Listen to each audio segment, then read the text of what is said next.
A anemia falciforme é uma doença genética e hereditária que inflige ao portador um quadro de anemia acompanhado de intensas crises de dor e deficiência do sistema imunológico. A doença é grave e não tem cura, mas o tratamento adequado pode proporcionar ao paciente mais qualidade de vida. Anemia falciforme é o tema de hoje do Viver Ciência. As hemácias ou glóbulos vermelhos são células presentes no sangue responsáveis por transportar oxigênio para todo o corpo. Elas são naturalmente arredondadas e elásticas, mas nos portadores de anemia falciforme apresentam formato de foice e endurecido, o que dificulta a passagem do sangue pelos pequenos vasos e a consequente oxigenação dos tecidos. Para que uma pessoa venha a ter anemia falciforme, precisa que tanto o pai quanto a mãe tenham o traço falciforme, na maioria das vezes, e que ele adquire. O traço falciforme não dá sintoma e nem consequência nenhuma, mas quando você junta o gene do pai com o gene da mãe, o gene falciforme, aí você tem a manifestação da doença. Os principais sintomas são icterícia, fadiga e dores intensas, provocadas pela interrupção do suprimento de oxigênio. Esse bloqueio pode atingir qualquer órgão do corpo, produzindo consequências distintas. Se isso se manifesta no cérebro, a criança tem, como vamos dizer, um derrame. Se isso se manifesta nos ossos, tem uma dor muito intensa e você pode ter uma necrose óssea. Se manifesta no pulmão, você vai ter um infarto ósseo. E se manifesta muito no baço, cronicamente. Por isso que as crianças têm imunodeficiência.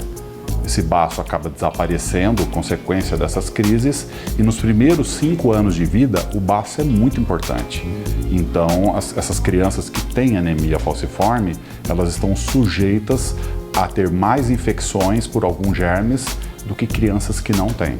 Anteriormente, o diagnóstico da anemia falciforme era feito através do hemograma e da chamada eletroforese de proteínas, uma técnica usada para determinar os níveis de alguns tipos de proteínas no sangue. Hoje em dia, o diagnóstico é feito através do teste do pezinho, logo após o nascimento da criança. Então, no teste do pezinho, a gente já pode fazer o diagnóstico 4 meses antes do que a doença se manifeste. Então a gente consegue, bem precocemente, prevenir ou melhorar as complicações que podem advir da doença. Por isso que é muito importante que toda mãe faça o teste do pezinho em seu bebê. Olá! No Viver Ciência de hoje estamos falando sobre anemia falciforme. Nossa convidada é a doutora em Ciências da Saúde, especialista em saúde pública, assistente social Eulange de Souza. Bem-vinda ao Viver Ciência, Eulange.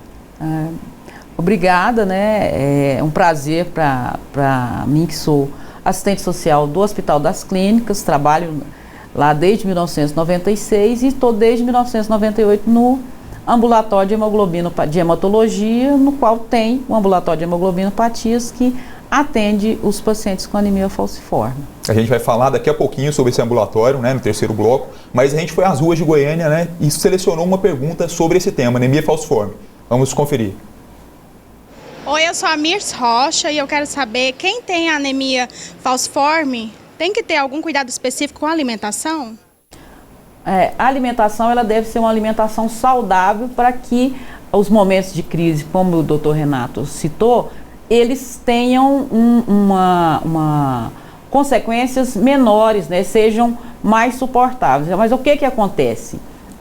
A população que é acometida pela anemia falciforme no nosso país é a população afrodescendente, porque a doença veio para o Brasil com os africanos que foram escravizados, trazidos para cá como escravos, né? E isso ocorre o quê? A população afrodescendente do nosso país, ela tem uma renda familiar, né, menor, né, do que o restante da população.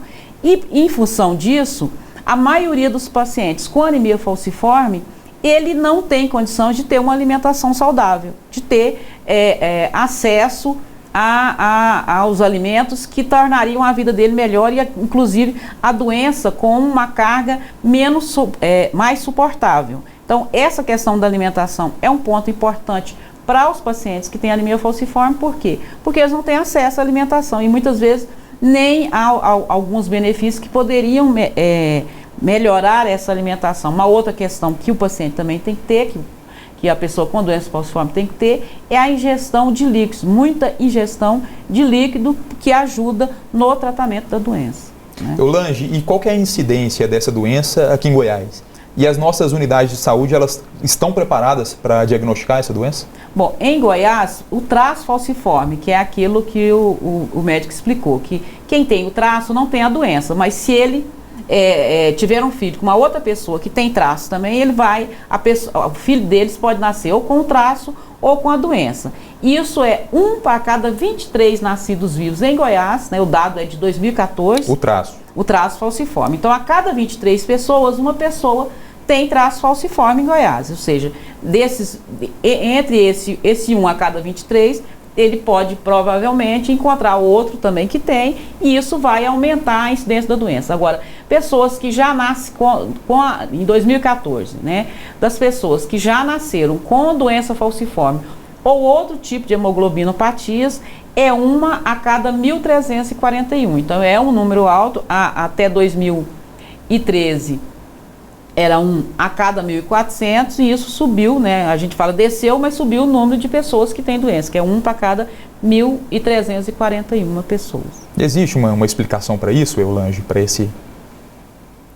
para aumentar? Isso, para esse crescimento? Sim, é exatamente isso. Porque se eu tenho, a cada 23 as pessoas se encontram, se casam, e aí vai aumentando. Então, é uma patologia que não existe previsão de redução, e sim de aumento, porque as pessoas vão se encontrando e aí não tem como prever quem vai se encontrar que tem traço ou que não tem. Então, a previsão que a gente tem é de aumento e não de redução.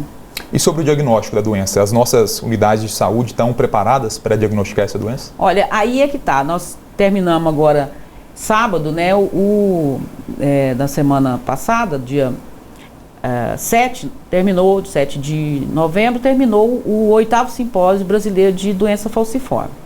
E era sobre doença falciforme e redes de atenção à saúde. E todos os pesquisadores nesse congresso participam, pesquisadores, profissionais de saúde e as pessoas com doença falciforme. Todos foram unânimes em dizer o quê?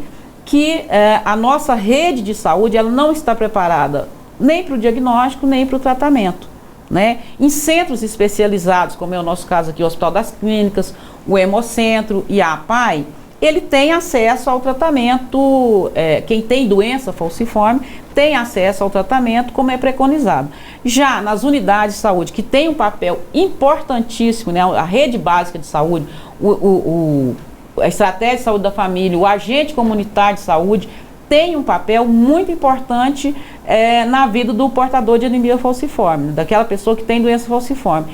Essa rede não está preparada para trabalhar com isso. Só um exemplo assim, da minha pesquisa que foi realizada em 2013, 2014, né, um entrevistado, o que é que ele falou para mim, perguntando como é que é a relação dele lá na comunidade com a unidade de saúde. Ele falou, olha, quando eu estou sentindo alguma coisa, as pessoas não se lembram, eu posso falar que eu tenho anemia falciforme, que não é considerado.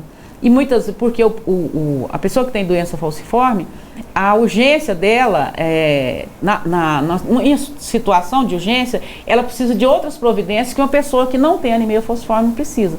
E aí, muitas vezes, lá nas unidades de urgência, os profissionais não estão preparados para atender.